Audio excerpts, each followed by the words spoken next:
Hello guys! Welcome back dito sa aking channel or welcome dito sa aking channel kung bago ka pa lang. So for today's video ay another beauty tips ang i-share ko sa inyo.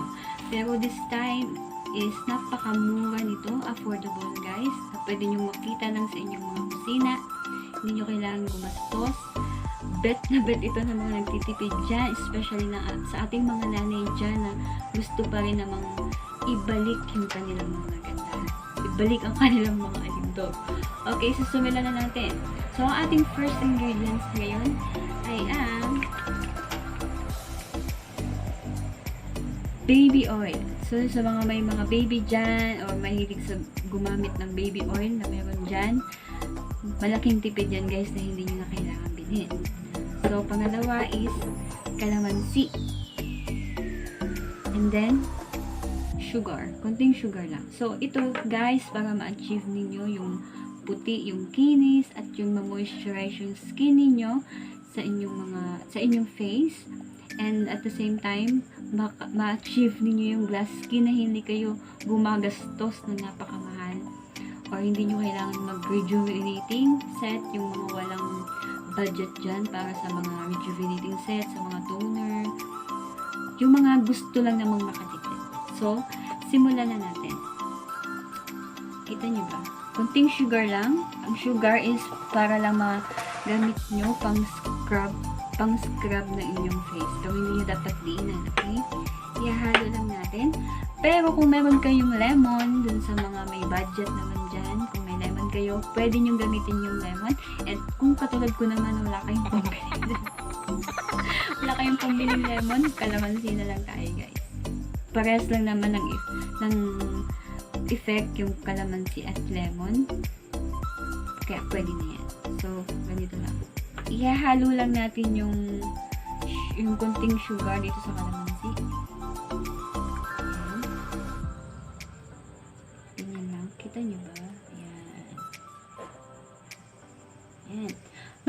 Mas effective din gamitin nyo para sa akin yung mga luma ng kalamansi para talagang madali siyang makatas. At kasi kapag bago pa yung sa balat niya, kapag sariwa pa, masakit yung katas niya dito na manggagaling kasi masasama yan dyan.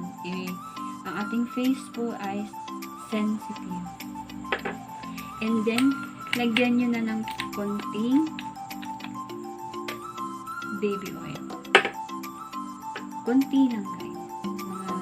Mga tatlong patak lang. 1, 2, 3. Okay. Konti lang siya guys. Pero guys, kung first time yung gagamit, konti lang yung idampi ninyo.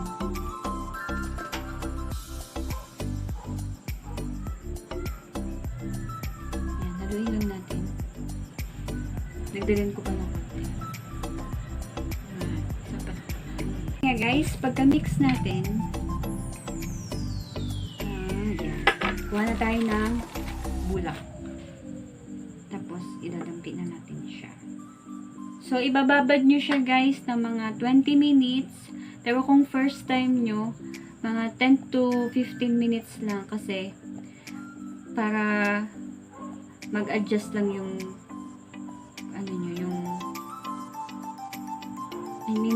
hindi pa masana yung skin niyo sa face.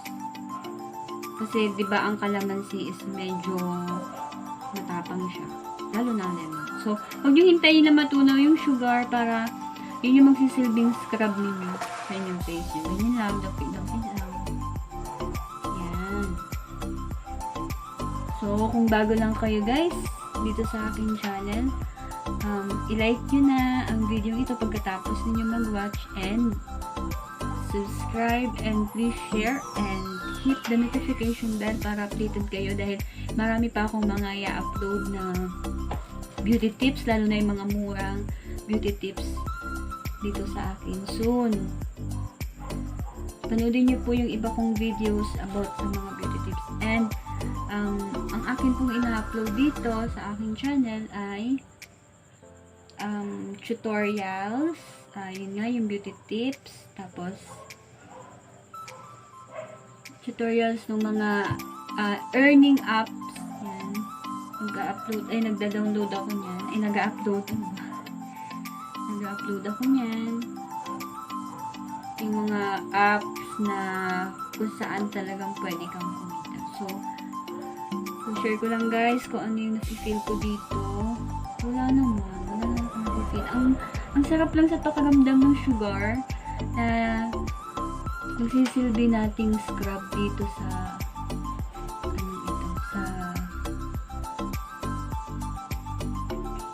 ating parang toner na rin to eh. So, gamitin nyo siya guys. Pwede siyang gamitin guys ng morning and sa gabi bago kayo matulog.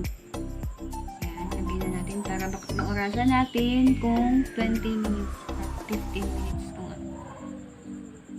ano yung gusto ninyong time. Basta pag first time user, 10 to 15 minutes ibababad sa face. And yan. Pwede rin sa leeg. So dahil naligo na ako, hindi ko nilalagay sa leeg. Ang sarap sa face. Ang sarap nung sugar, guys. Ang sarap ng scalp. Ang sarap niya. So, guys, ang benefits ng paggamit ng ganito is yung para ma-prevent din yung pagdami nyo ng pekas.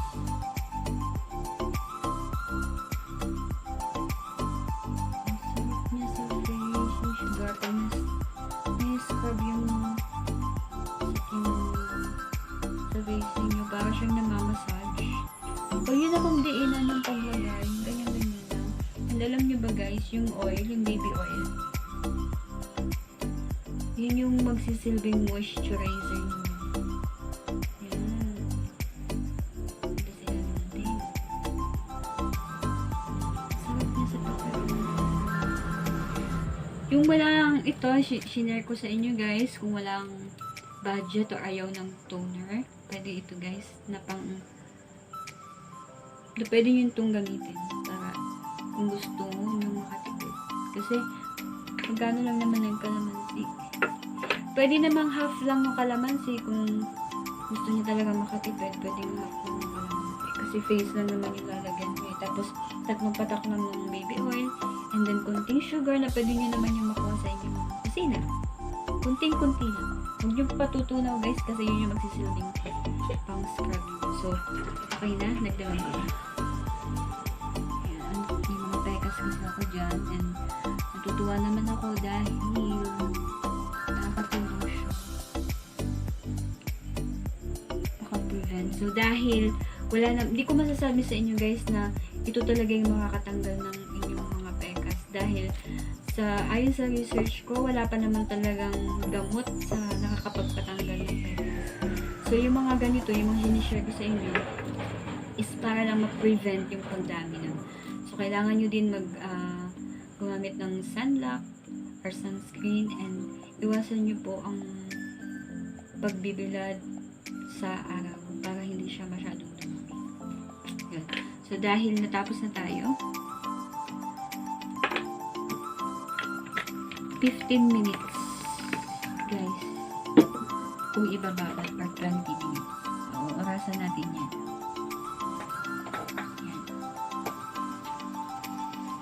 And babalawan nyo siya.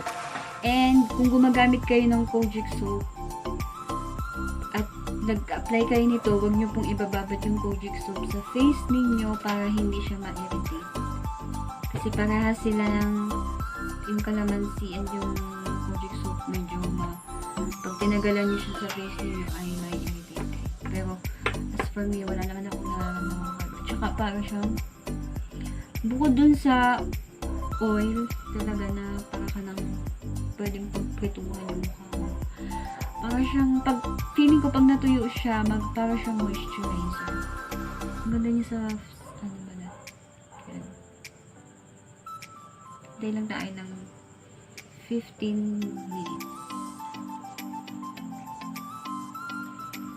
So, ayun guys. So, naka 15 minutes na po. At nagbalaw na ako ng face ko. And tip ko lang po, pag nag-wash ka ng face mo at magpupunas ka, ay dry mo na siya, pag yung kuskus na masyadong ganyan kasi may irritate po yung face natin. Dampi-dampi lang, ganyan. Okay. Ayan, basa nga lang ko. So, yun nga guys. And, so, I think kailangan ko na pong mag-end ng video. And, salamat po kung nagustuhan yung video ito. At kung may natutunan kayo sa ating napakamurang skincare or beauty tips. And, kung nagustuhan nyo, please like, share, and subscribe. And hit nyo na din yung notification bell para updated kayo sa mga susunod na videos na ilalabas ko or i-upload ko dito sa aking channel. Abangan nyo lang yung iba pang mga skincare tips natin, beauty tips na may mura din. At saka may mga i-upload din po ako sa mga susunod na araw na ng earning apps na pwede nyo pagkakitaan habang nandyan na kayo sa inyong mga bahay. And yun lang. Thank you and stay safe lagi. God bless you. Bye!